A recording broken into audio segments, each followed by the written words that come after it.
Welcome to another episode of Mike Loves Sicily. Today we find ourselves in the very center, in the heart of Sicily. Today we will explore the fortress town of Enna. At nearly 1,000 meters above sea level, Enna stands as the highest provincial capital in all of Italy. And this lofty position made it a key strategic location throughout all of the rich ancient history of this island. The city dates back to the 14th century BC, when the indigenous people of Sicily, known as the Siculi, colonized the area and built early temples that became castles, like the Castello di Lombardia, one of the largest and most historically significant castles in Sicily. But before we get into all that, let's meet our crew for the day. Now, I'd been through Enna a couple of times before for quick tourist stops, but I didn't really get to know any Ennesi people. That is until we made our film Suono dell'Isola, and the actress who played Isabella in the film, Giorgia Ingra, was from Enna. Allora sei tu l'americano di cui tutti parlano. So on this trip, she was gracious enough to show us everything we ever wanted to see in Enna. Georgia! Hi, Mike. Cheers. Cheers. Cheers. So, are you ready to see Enna? And what better place to start than the previously mentioned Castello di Lombardia? For this castle, we have to get back to those Siculi, the indigenous people of Sicily from about 3,000 years ago. We're talking pre-Greek, pre any conquests of Sicily. These guys started it all by building some little shrines and eventually some protective stone walls. Soon enough, the conquest began, first with the Carthaginians, an ancient civilization from Carthage, which is present-day Tunisia. Then in 258 BC, the Romans rolled into town, and we have the First Punic War, which the Romans won. The Romans built up the structure even further, using their practice of slaves, which didn't go over well, and led to the First Servile War, when the slaves, led by Eunice, revolted against the Romans. In this battle, the Romans did end up holding the area, and actually kept holding it all the way up until 476 AD, and the Gothic War, which is when the Ostrogoths, or Germans, came down and took control. See, many of you know this history, but for me, it really took until researching Enna that I truly started to learn the insane depth of Sicily's history. And that is because it being the center of Sicily, it truly was the center of the action through many ancient civilizations. From the Ostrogoths, we get back to the Romans in 535. This time it's the Byzantines, or Eastern Romans, who fully fortified the castle and gave it protection for 300 more years.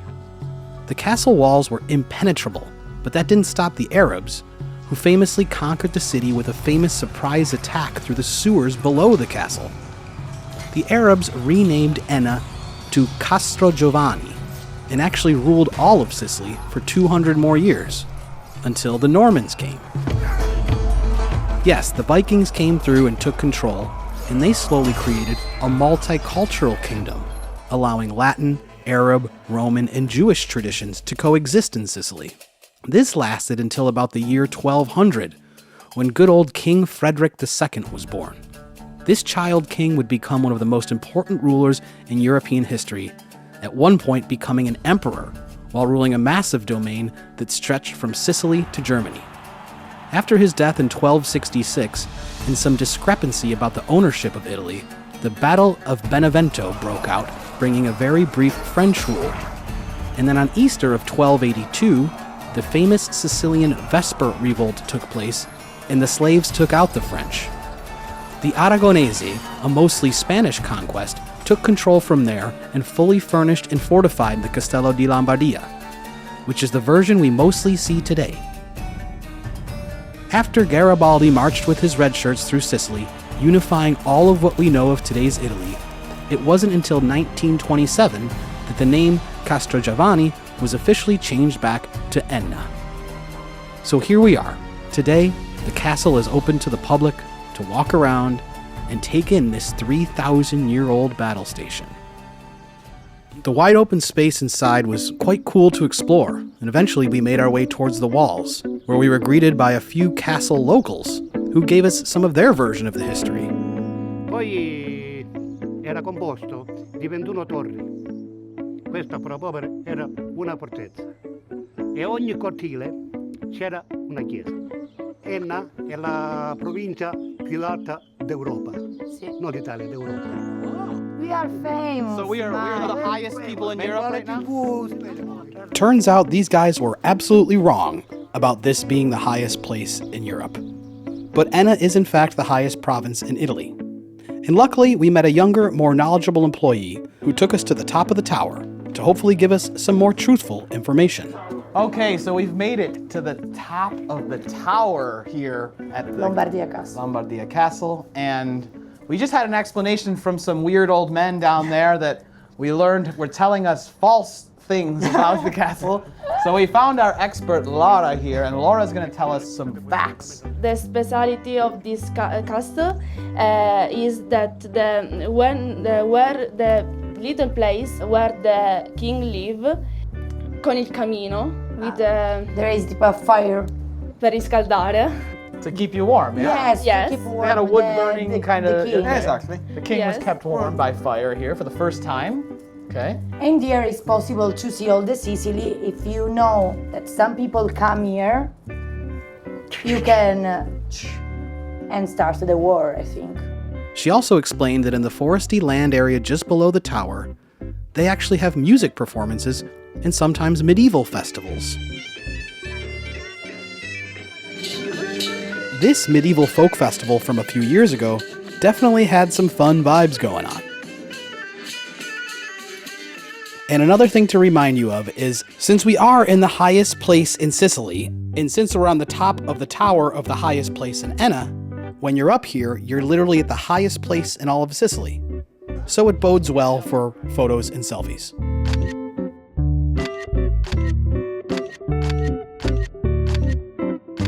So after an historic afternoon in this castle in the sky, we said our goodbyes Thank you so much, Laura. Thank you. and made it back to the old town in the city center to have lunch at Ristorante Baio Balata, where we had some fresh salads and a sweet treat.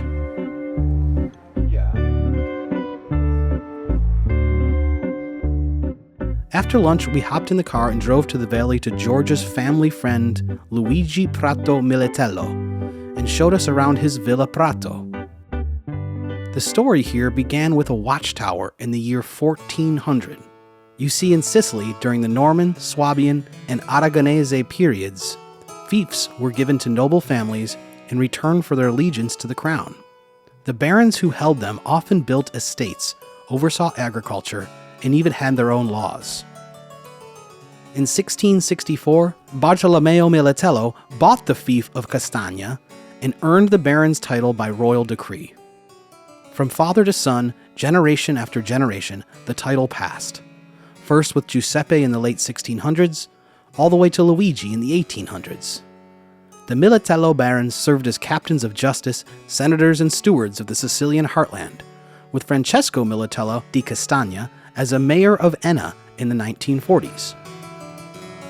This villa here was once a stone farmhouse of the Pasquasia fief, and Luigi Prato Milotello, a descendant of all them barons, was here to give us a brief on the fief. Allora, qui dove ci troviamo, questa è la masseria del feudo Pasquasia. Naturalmente proprio in questa corte interna stavano i coloni, i mezzadri, queste infatti sono le abitazioni, diciamo, le stanze dove stavano, e poi ci sono dei locali adibiti per immagazzinare la paglia, infatti quella cosiddetta in siciliano la pagliera, cioè Sì. dove si metteva la paglia, lì si metteva il fieno ed è il fienile, e poi abbiamo anche delle altre stalle, lì erano delle stalle per gli animali. E il proprietario, che in questo caso era il barone Militello di Castagna e di Pasquasia. insediamento del feudo risale al 1400 ed era una torre diciamo di avvistamento come ce n'erano anticamente in tutta la Sicilia. Abbiamo anche una chiesa adibita per il culto della gente di campagna che è stata edificata nel 1600. So we can go to see the church. I would love to, yeah. Okay, we go. Andiamo. Dalla chiesa si può vedere il pavimento che è quello originale in maioliche siciliane del Settecento.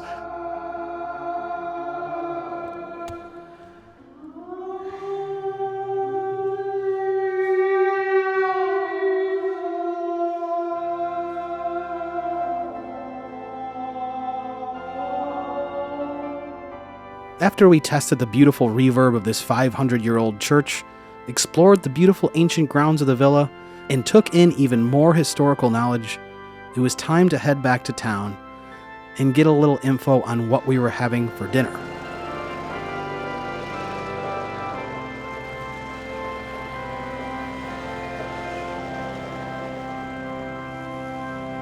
So we followed Georgia on her four-wheeler quad bike to an osteria in town called Tommy's Wine, who is run by Georgia's uncle, Tommaso Scavuzzo. And the food this evening would be prepared by Georgia's aunt, Pieralisa, who walked us through it all. Allora, mi chiamo Pieralisa Rizzo e di giorno faccio la giornalista e la sera mi trasformo in cuoca nella mia enoteca con ristorazione, dove il turista che viene o comunque chi viene assaggia la nostra terra, la tradizione. E fra le storie della nostra terra c'è il piacentino ennese, che è un formaggio con lo zafferano. Insomma, si narra che Federico II, la moglie di Federico II, fosse depressa e il re chiese agli allevatori di creare un prodotto che gli desse un po' di tono. E allora, ecco, i pastori crearono questo formaggio con lo zafferano e il pepe nero. Okay, it's a little before dinner time, but I absolutely had to try the Enna specialty, spaghetti with piacentino ennese. And wow, Ooh, baby. was it out of this world. What I didn't know at the time is that we were just getting started. Volevo farvi vedere dei prodotti della nostra terra, delle pietanze della nostra terra. La parmigiana, che è una cosa tipica siciliana, che si fa con le melanzane fritte, un bagno di calorie, ma ho anche preparato una frittata di finocchietti selvatici. Questo è il riso nero che noi assembliamo per fare il classico arancino siciliano, che però questa volta è fatto col riso nero. Questo è il nostro pane, che è fatto con dei grani di Enna, ma anche dei grani grezzi, e poi un lievito madre che noi ormai coltiviamo da anni. Ecco, vi ho fatto vedere l'arancino, l'ho assemblato. Questo è l'arancino già impanato, no? Con il pan grattato, che adesso noi andiamo a cuocere nella friggitrice. Ci vorrà qualche minuto. Ecco, la mia idea della cucina è anche quella dell'armonia, no? Dello stare per insieme, dello scambiare delle chiacchiere anche fra donne. Quindi da questo punto di vista noi siamo fortunati. C'è Tommaso in sala che si occupa dei vini, che è il mio compagno, che è un maestro assaggiatore, è un esperto di vini, e noi qua dentro gestiamo la cucina. Certo, qualche volta ci sono anche le litigate, ma insomma questo fa parte del gioco, come dire, affettivo e del gioco di lavoro. Un altro prodotto tipico della nostra terra è la ricotta, no? E quindi io ho messo a punto questa mousse di ricotta, che è una ricotta lavorata a lungo con la frusta e lo zucchero a velo, che la rende, la assaggerete poi, la rende proprio anche questa molto cremosa. Noi la serviamo A ricotta mousse served in a martini glass with candied fruit all made fresh. It's unreal. OMG. Oh my God. Yeah. That's beautiful. Now, no, you can drink. You have to use the spoon. And yes, we still had arancini to try, but we'll save that for our actual dinner later. First, we had to regroup and relax for a moment. So we stopped by Georgia's family home, and I had a chance to meet her parents, her fiancé, and the cats, who all couldn't have been sweeter. Well, I just wanted to take a moment and speak directly to the people that created this fine young lady here and say that you should be very, very proud to have raised such a great girl. We loved working with her on the film, and then we had a wonderful day with her showing us your beautiful city, and I just wanted to say good job to raise her because she's great. Thank you so much. But now it was back to Tommy's for an incredible 7-course meal, where Tommy presented each course with a different wine pairing. Smells nice. Right, it smells so good.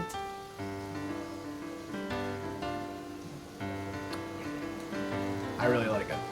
It's great. Perfect.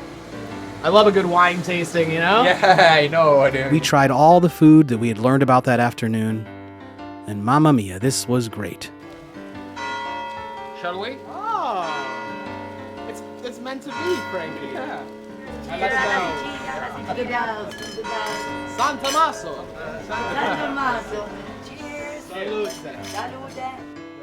We finished the evening with some aquavita of honey, which was strong. And a final toast to an amazing dinner. Thank you so much to Piera Lisa and Tommy. What a night. This is too much food Yeah. for one human being. Okay. Have you eat all of this thing?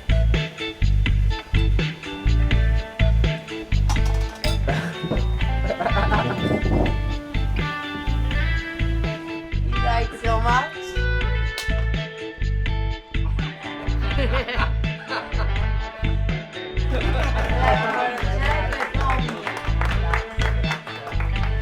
The next day came quickly because the countryside activity that morning started early.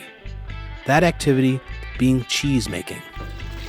Just a few kilometers away from the hilltop city of Enna, you find the little town of Calascibetta and the farm and cheese business Caseare di Venti, in Contrada Tresauro. We met with Pietro di Venti, a shepherd, a cheesemaker, and a guardian of cheesy tradition. Pietro walked us through the whole process of making his different cheeses, but I'll try to explain it easily for you. First, you heat up some raw, whole, fresh sheep's milk, and just before it boils, you add some natural lamb rennet, which is an enzyme-rich stomach acid of a lamb that you mix with the milk to coagulate it. Wait a little while and the curd forms. For the famous Piacentino Enese, you add saffron and black pepper and stuff the curd into these woven baskets called fascette that are handmade from willow or river reed. These baskets allow the curds to be held and the cheese to be pressed manually to expel excess whey and shape the wheel. The wheels are then dry salted and cooled for at least 60 days, and often longer. So this is the cheese yesterday on the pasta. Yes. I can smell it. Yeah. Smell. It's still. We just ate it a couple hours ago, you know? Questo piacentino solitamente ha una stagionatura di 60 giorni, cioè viene commercializzato dopo 60 giorni. Però noi scegliamo un piacentino che ha una stagionatura di almeno a un anno, in modo che diventa così sapido come avete sentito, quindi ha questa sapidità che lo rende.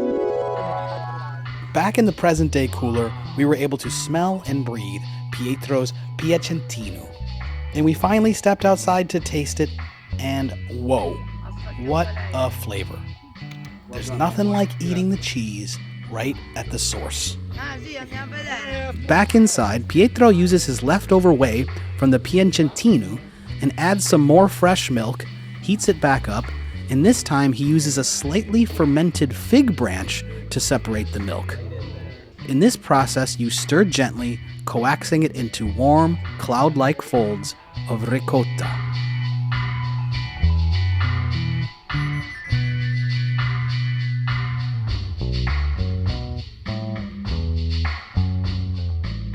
Not very long after it blends together, you can start scooping the curd into these familiar little ricotta buckets.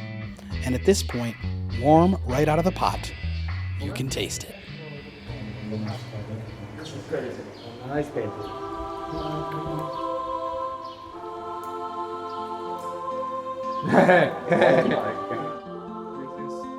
If you've been watching this channel, then maybe you can understand what this moment is for me, to finally taste a truly fresh Sicilian ricotta. There's just something indescribably special about ricotta, and something special about a man like Pietro making it. All by hand here, you can see. Pietro scoops it by hand. There's no machines. Perché la ricotta come fai è sempre buona, con la pasta o col zucchero, le cose è sempre buona. Che, a parte che è sempre naturale, fatta e senti il profumo anche dell'erba, dei fiori, delle cose che mangiano le pecore. Look, I do not want to undersell Pietro's importance. Pietro actually served as the president of the Piacentino Ennese Consortium. So he's got that going for him, which is nice. So that was our cheesy morning. And before departing, Pietro gave us the best gift of all. Grazie mille. A couple of buckets of his fresh ricotta. And one final surprise was Pietro actually did a quick Clark Kent type costume switch and showed off his Frank Sinatra style looks. Thanks again, President Pietro. See you soon. Now, just outside the city lies Lake Peragusa, still and sacred. It was right here that the ancient stories tell us that the goddess Persephone wandered through wildflowers until the earth split open beneath her feet, and from the shadows rose Hades, god of the underworld. He pulled her down beneath the lake, beneath the land, and into myth. And this is actually the story of where the idea of seasons first came from. After she got pulled down, her mother, Demetra, the goddess of agriculture, stopped everything from growing until a deal was struck with Zeus. Persephone would spend part of the year above, and Demetra would allow the plants to grow in spring and summer, and part of the year she'd spend below with Hades, with her absence bringing decay in autumn and winter. So yeah, the idea of seasons originated by a lake in Enna. If we fast forward about 3,000 years, or 12,000 seasons, we find ourselves at this very site, where they now practice a new tradition of racing cars. The Autodromo di Peragusa is a 4.95 kilometer circuit that loops around Sicily's only natural lake. Built in 1951, this track features 16 turns and several chicanes, and it has hosted the Mediterranean Grand Prix, the Coppa Floria, and the World Sports Car Championship, as well as the World Superbike and Formula 3000. On this day, we were able to check out a Mercedes GT safety car, the same car they use in a Formula 1 race, that has 730 horsepower and goes from 0 to 100 kilometers in 3.2 seconds. Since I couldn't care less about this type of thing, we let Francesco take a spin with driver Paolo Di Vente around the exterior of the track.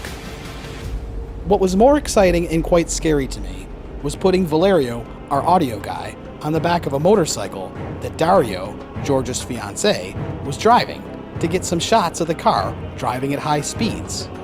Luckily, we all survived and had a chance to go out on the actual track and have a little race of our own. I wanted to give you the experience of the car. I know thanks. It's important to you. Yeah. So I hope you enjoyed it. I want to say thanks to Paolo, thanks to D9, the guys for D9. If you want to do a lap with me now. You want to race? Yeah. Okay, let's race. Okay. Okay. So we took our positions.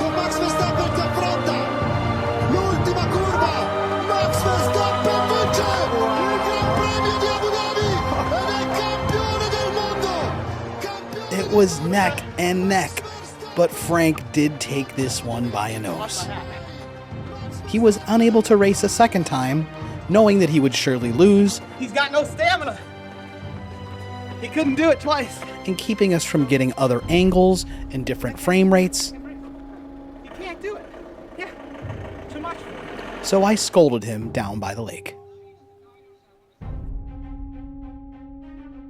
With racing on the mind, we followed Georgia back on the quad bike through loads of more twists and turns and narrow roads to a very special place in Enna.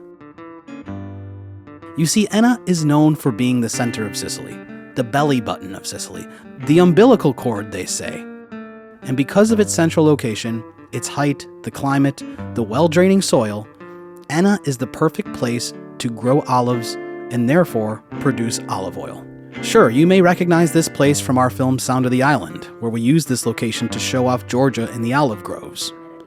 But what I remember about this place was how cool the owner of the land and the small olive oil business, Sandro, was running.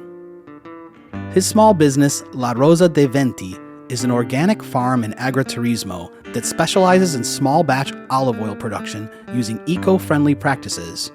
And they also provide educational farm visits for children and people like me who just want to learn about this rustic lifestyle. The farm has fresh fruit growing all around and all sorts of animals chilling out. Not that I was expecting to interact with any of them. Okay, here we are out at Sandro's farm where we filmed a scene for the lasting season out in his olive grove. It's a pretty memorable scene. The rumor is there'll be some potential horsing around. I'm kind of terrified of these big horses. They're huge and... But one of them is rideable. You know, I don't like ride a bull, okay? I don't like, oh, one of them you could kind of get on, and these are wild horses. So we just got some breaking news here at the old farm. No one is expecting me to ride a horse. That would be crazy. I'm just gonna hang out on the ground like a good boy. No horse riding for me, okay? You will not see a shot right after this of me on a horse. I promise you that, okay?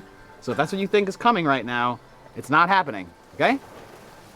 You gonna hold it? How would I even get on this sucker? I would need somebody to like boost me up. It'd be embarrassing. Perfect. Anything? Just a little bit loose. Make longer your arms. More long. Okay. Of course I got on the horse. Come on now, you know me. We're making videos here. And sure, I was a bit nervous to be up there. But it was pretty amazing. Want to say something to the audience?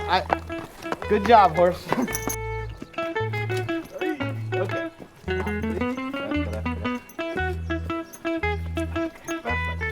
Okay. And that day, I found a new respect for these incredible, beautiful animals. Yeah. I rode a horse. What's the name? Speedy. Speedy? Speedy. Spirit. Ah, spirit. You got the spirit. Yeah, a lot of spirit. You can take it out the rope if you want. Yeah, like this. Let's free you from this rope, from these shackles, from these chains.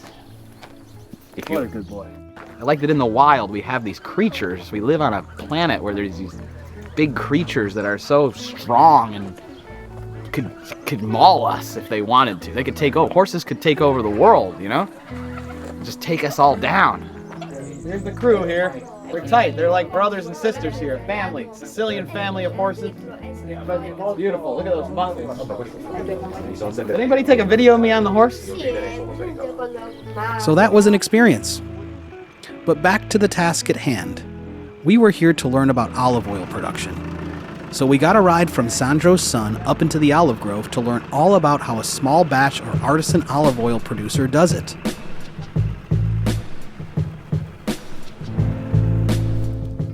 Thank you for the ride, my friend. Very good driver. How old are you? 11. Okay, you already learned how to drive. Very good. I remember you walking us through how you make the oil. We like to produce something is good for our health and also good also for the planet, for the system. We pay attention a lot for the sustainable way. So we have like 2,000 olive trees, 3 different variety. As we call Nocellare, Biancolilla and Cerasuola. And Biancolilla is more soft, produce a lot of olive oil.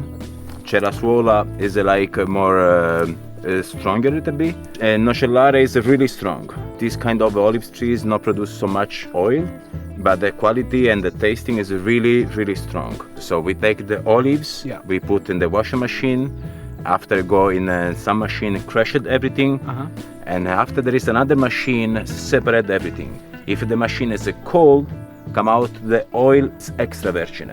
My experience with olive oil when I buy it and stuff, I don't know what kind of olives they are. The big farm try to not let understand. Our work is for our guests, give all the story and more information we can. Yeah. And also finally, we want to give the possibility to choose what they want to buy. All right, Sandro, this is it. So the first things you see the color, the smell it, and the tasting after, and keep in your mouth. Okay. Little bit, and after you can put down. Okay.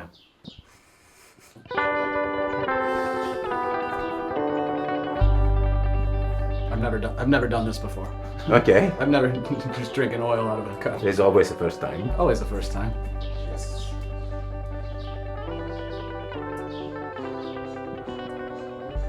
Take second and try this one. Okay. You can see the difference by the color, maybe. Okay, this one's maybe a little darker. Yeah. A little less clear.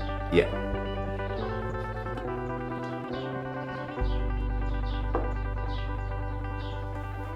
Okay. Okay. Wow. Something happens. Whoa. Yeah. It continues to happen.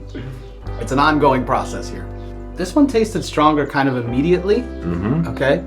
And then, but this one had a lot more explosion at the end. Yeah. Back in the throat, like, ooh, Yeah. you know, very strong. So this is Nocellare and this is Biancolilla. Okay. I'll take another swig. Why not? It's good for you. A lunch of simple pasta, tomato, and you guessed it, olive oil, was served and capped off a really fun day with Sandro. If you ever find yourself in the Enna region, make sure you book a visit to La Rosa di Vente to spend some time at Sandro's farm and hang out with him and his family. You will not regret it.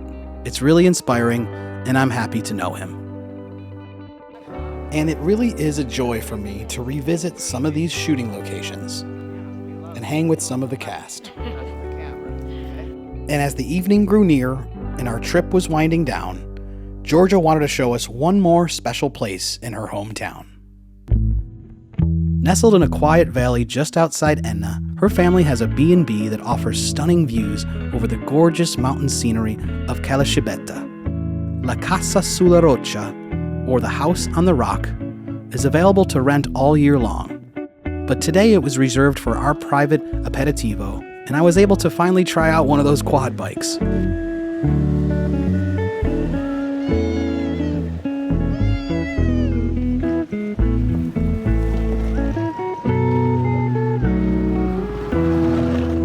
Up here with this view and being with family, I think I'm starting to understand Enna and Georgia and Emilia and Ottavio and Dario. Moments like this, views like this, it's what makes life worth living. Of all the things we did, food we ate, people we met, it's a sunset with friends that stands out in my mind.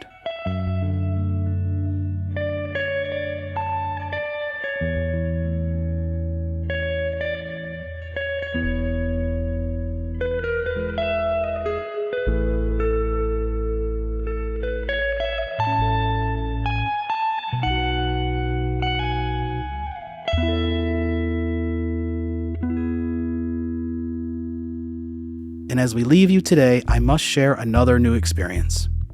And that is the extremely popular, and in my opinion, quite silly game of paddle tennis. You see, I'm more of a pickleball guy. Regardless, I'll leave you with some highlights. Y'all take care now.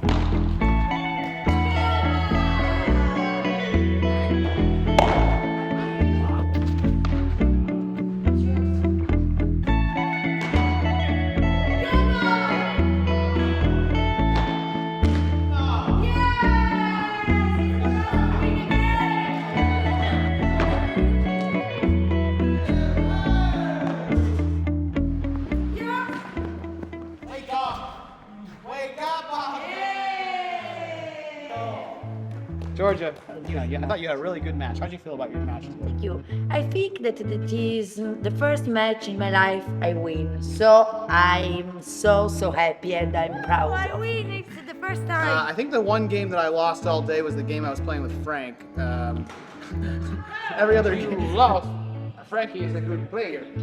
Well, Frankie talks a lot of talk, but he doesn't always walk the walk. That's the problem with Frankie. It's just mouth movement, just words, no actions. That's the problem with Frankie. That's his number one flaw. So thank you so much and we see nella prossima puntata. I don't know what. Dai, è tutto. A voi studio. Bye.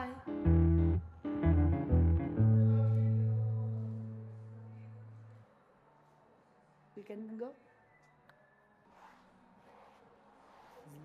And now. We can go? Right! Bye.